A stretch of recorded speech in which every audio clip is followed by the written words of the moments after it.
Bonjour à tous, ici Astalis et on se retrouve pour cette 54e vidéo consacrée à la résolution des cubes à 6 couleurs. Le but de cette vidéo est de vous montrer comment résoudre facilement le Gear Ball qui est l'équivalent sphérique du Gear Cube. Hormis par sa forme sphérique, le Gear Ball est un dérivé très original d'un cube standard à 3 rangées, puisqu'on compte bien 3 rangées de pièces, mais leur mouvement est lié, comme on peut le voir ici, par des éléments qui ont la forme de pignon. D'où une façon un peu particulière de tenir le Gear Ball pendant ses rotations. Au lieu de le tenir, par exemple comme ceci, et de tourner la rangée droite, ce qui fait tourner la rangée gauche par l'intermédiaire de ses pignons, je tiendrai par exemple toute la partie gauche pour tourner cette partie droite. Je le tiendrai par le bas pour faire tourner la rangée du haut. Et je le tiendrai par l'arrière pour faire tourner la rangée avant. Si on détaille l'ensemble des pièces du Gear Ball, on va retrouver des centres reconnaissables à leur forme carrée. On a donc 6 centres sur le Gear Ball, chacun portant sa propre couleur, et on voit que chaque centre correspond à un axe de rotation du Gear Ball. Autour de chaque centre, exactement comme sur un cube standard, on va trouver disposés en croix 4 arêtes ou équivalents d'arêtes sur cette sphère, qui sont composées de 2 parties. D'abord, ces petits motifs de couleurs de chaque côté qui font partie de la même pièce qui occupe tout ce volume sur le Gear Ball et une partie centrale qui peut pivoter puisqu'elle a la forme d'un pignon. Enfin, sur chaque face, on trouve également 4 coins, portant ici une couleur commune jaune sur cette face, sachant qu'un coin correspond à une pièce de cette forme qui porte 3 couleurs, comme par exemple ici le jaune, le rouge et le vert. Enfin, parmi les autres particularités du Gear Ball, on remarque que lorsqu'on tourne par exemple la rangée droite, on entraîne avec soi les 4 centres de cette tranche centrale. Et si on effectue seulement un quart de tour, on s'aperçoit que ce centre, par exemple, se trouve à la frontière entre 2 faces et on ne peut pas tourner pour cette raison la rangée supérieure. Donc tous les mouvements sur le Gear Ball seront impérativement des mouvements à 180 degrés, ce qui permet de déplacer un centre de 90 degrés et de lui faire occuper une autre face. À partir de cette nouvelle position, on pourra tourner normalement une autre rangée, également de 180 degrés. Si on s'intéresse aux couleurs du Gear Ball, on remarquera qu'il ne s'agit pas du thème utilisé par des cubes standards, puisqu'à l'opposé du jaune, on trouve habituellement le blanc et on se retrouve ici avec de l'orange, mais on n'a pas à apprendre ce thème particulier par cœur, puisqu'on sera constamment guidé par les coins tout au long de la résolution. Pour résoudre le Gear Ball que je viens ici de mélanger, on va s'y prendre en plusieurs étapes.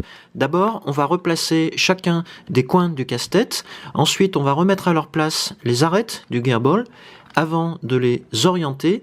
Et pour finir, on replacera dans la bonne position angulaire chacun des pignons du casse-tête.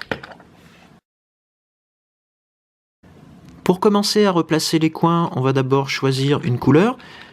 Ici, sachant qu'il n'y a pas de blanc, je vais prendre par exemple le jaune et je vais essayer de rassembler sur la même face les 4 coins qui ont une facette jaune, tout en faisant attention à la continuité de couleur qui n'est pas ici assurée entre ces 2 coins, puisqu'on devrait trouver ici, à côté de ce coin qui rassemble les couleurs jaune et bleu, un deuxième coin qui rassemble les couleurs jaune et bleu sur ces 2 facettes.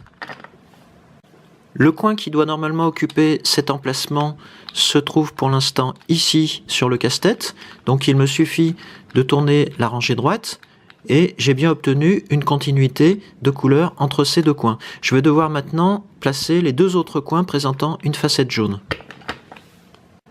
Dans mon exemple, les 2 autres coins jaunes ne sont pas très loin puisque je peux les trouver dans cette rangée, donc je n'ai plus qu'à les remonter comme ceci, mais j'aurais pu également les trouver dans cette configuration-là.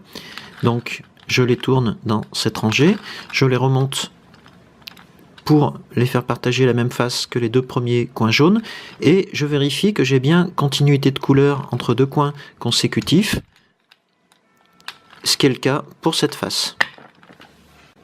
Une fois que tous les coins sont à leur place, on va devoir amener au centre de chaque face le centre de la couleur correspondante. Ici, j'ai bien 4 coins présentant une facette jaune, mais j'ai un centre orange. Le centre jaune se trouve forcément quelque part dans cette tranche centrale, et je vais tourner ma rangée droite de manière à l'amener au centre, comme ceci. Si je regarde ce qui se passe sur la face opposée, je constate que j'ai bien 4 coins orange et le centre orange à sa place, mais si je regarde les 4 autres faces en disposant le casse-tête comme ceci, je vois ici que je n'ai pas un centre bleu qui devrait correspondre à ces 4 coins bleus, donc je tourne à nouveau mon casse-tête dans ce sens jusqu'à avoir mon centre bleu au milieu de cette face. Et je remarque que les autres centres ont aussi pris leur place sur les autres faces du gerball. Pour la suite de la résolution, je vais chercher à placer mes arêtes. J'en aurai parfois quelques-unes déjà bien placées, à l'image de celle-ci, cette arête orange et violette qui est bien située entre les centres orange et violet. On ne s'occupe pas pour l'instant de son orientation. Ici, par exemple, je m'aperçois que j'ai une arête jaune et verte entre les centres jaunes, mais ici, au lieu d'avoir le centre vert, on a un centre bleu. Et je remarque la situation symétrique de l'autre côté, cette arête jaune et bleue située entre les centres jaune et vert. Donc ces deux arêtes doivent permuter. Pour cela, je vais tenir le gerball de cette manière, avec les deux arêtes à permuter dans ces positions de la rangée supérieure, et je vais appliquer cet algorithme pour obtenir la permutation. Je vais considérer que chaque mouvement élémentaire d'une rotation correspond à 180 degrés.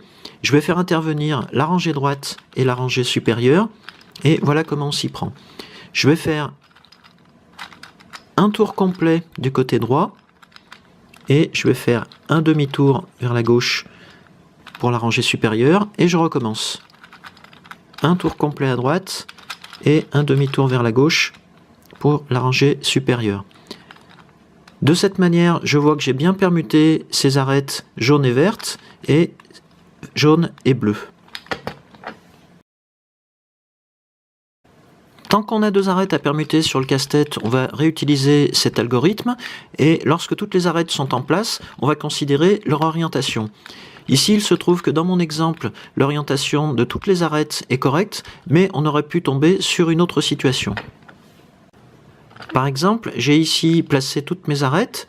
Certaines ont une orientation correcte, à l'image de cette arête jaune et violette, entre les centres jaune et violet. Mais je vois par exemple que j'ai cette arête rouge et bleue, avec le centre rouge vers la droite et le centre bleu vers la gauche. Donc cette arête a une orientation inversée. Finalement, je m'aperçois que si je considère les arêtes qui ont une orientation correcte, à l'image de celle-ci, elles vont occuper toute une rangée centrale du casse-tête. Si c'est le cas, je vais tenir le gerball comme ceci, avec en position centrale entre la rangée avant et arrière, la rangée qui comporte déjà toutes les arêtes correctement orientées. Et à partir de cette position, je vais appliquer un autre algorithme très simple qui va lui aussi faire intervenir la rangée droite et la rangée supérieure. Je vais faire un demi-tour à droite, un demi-tour vers la gauche dans la rangée supérieure, et je recommence deux fois. Demi-tour à droite, demi-tour en haut, demi-tour à droite et demi-tour en haut. Toutes mes arêtes sont maintenant correctement orientées sur mon gerball. Il ne reste plus, pour terminer la résolution du casse-tête, qu'à régler la position angulaire des pignons, autrement dit la partie centrale des arêtes. Pour ça, on va s'y prendre très simplement. On va repérer une rangée centrale où aucun des pignons n'a la bonne position angulaire et on va tourner la rangée droite de manière à replacer les centres d'une couleur donnée sur leur face, comme ceci, et on s'aperçoit que si le centre a fait un tour complet, le pignon se trouve maintenant dans une position différente. Ici, il n'est pas encore dans sa position résolue, donc je vais recommencer. Ici, on a retrouvé la position résolue pour ce pignon et tous les pignons de la rangée centrale. Si par hasard on a des pignons encore mal alignés dans une autre rangée, comme par exemple celle-ci, il suffit de tourner le gear cube et de reprendre exactement les mêmes rotations. Maintenant que vous savez résoudre le gearball, je vous donne rendez-vous dans une prochaine vidéo pour passer à la résolution d'un autre dérivé d'un cube standard. À bientôt!